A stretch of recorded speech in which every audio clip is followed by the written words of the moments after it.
The social contract. I mentioned last week in my video about advice that people would ask for in my Twitch streams. I mentioned the word social contract. What is a social contract? Social contracts are an idea or theory that usually, but not always, concerns the legitimacy of authority of a state over the individuals as described by its wiki. Its actual definition is an implicit agreement among members of society to cooperate for social benefits. And for those that don't know what implicit means, it just means, implied but not plainly expressed. Social contract is a conversation that is ongoing every day, daily. Usually nowadays it's applied to how we all interact online and what agreement we make indirectly by participating in online circles. Often on my live stream over on twitch.tv/AnubisTGA, I'm playing a multiplayer game solo. I say, such is the social contract of gaming when referring to the outcomes that don't, go in my favor. Social contract in context of online gaming is when you decide to partake in something knowing its potential outcomes. You intrinsically agree to bad potentials just by launching up that game. If you're solo queuing and your randoms goes 2 and 12, you agree to that potential outcome by playing the game solo. If you matchmake against a stack of good players while your teammates are all solo Andes with no comms, you agree to that potential outcome. If you don't want to partake in this part of the game social contract, you don't solo queue. You do work to make friends.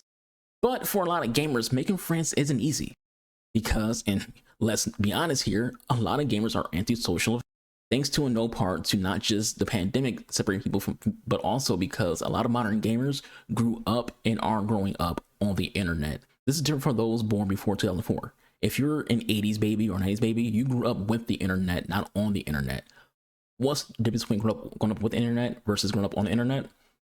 The internet for those born between the 80s and late 90s was relatively new. Yes, the existence of the internet is even before the 70s, but it being a widespread in the homes of common Americans wasn't a thing until 1989 and 1990.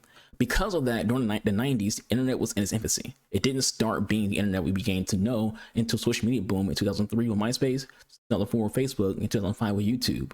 To sum it up, YouTube as a network just turned 19. Twitch and Justin TV weren't a thing, back in 2004. So a lot of the stuff that you experience now is relatively new in the grand scheme of things. Because of all of this, people born before 2004 had to actually interact with people. Their entire life wasn't online. Most of their friends, people they saw daily, be it kids they went to school with or kids in the neighborhood. Back then, kids went outside, played with all the kids on the block. Nowadays, little Timmy isn't leaving the house. Him and Johnny are playing Roblox, not outside climbing trees and playing, Manhunt, not the game.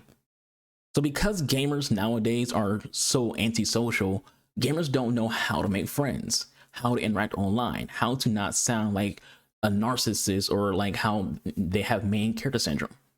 Gamers don't know how to not express their opinions as facts for everyone. Then there's the sexism, racism, bigotry, homophobia, and transphobia, etc. In the end, this makes modern gamers unattractive friends. Nobody wants to play with you if you have the above issues. If you're a narcissist, if you have main character syndrome, if you are a bigot of any kind of sort. Nobody wants to put up with you. If you're an asshole, if you're someone who rages way too much, people don't want to play with you. So now you're stuck with a social contract of constantly playing solo because you're an asshole. Or because you're antisocial. This isn't a blanket statement. This is a generalization. A lot of things apply to someone agreeing to the social contract of online gaming and having to play games solo. But it should also be mentioned that this social contract isn't only a thing for bad apples of the internet.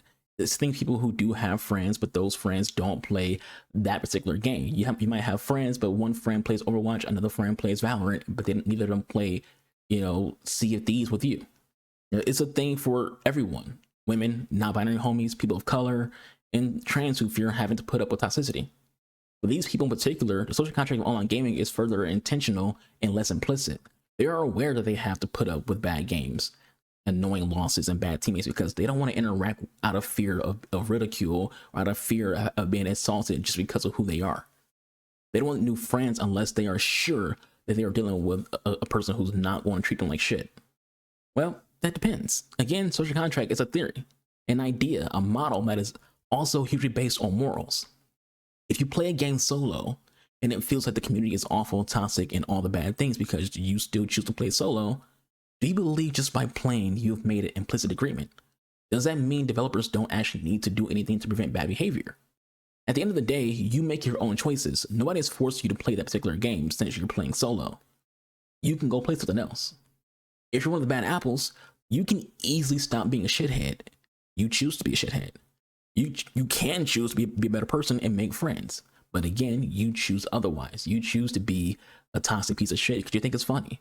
Or you have a miserable life and you're taking it out on people online. We have a gaming community where everyone swears the community is most toxic and everyone should avoid it because of, that toxicity.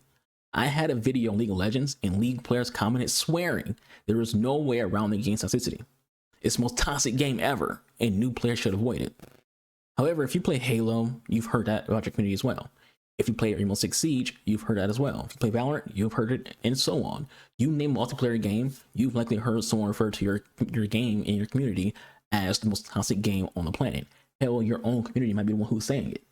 Is fixing toxicity in gaming also something under the social contract? Well, ask yourself that and let me know what you think. For now, I want to play some video games. Y'all stay safe, y'all be kind to one another, and I'll see you when I see you. I'll be your boy, Game Archer. Follow me on Twitch, the link is below.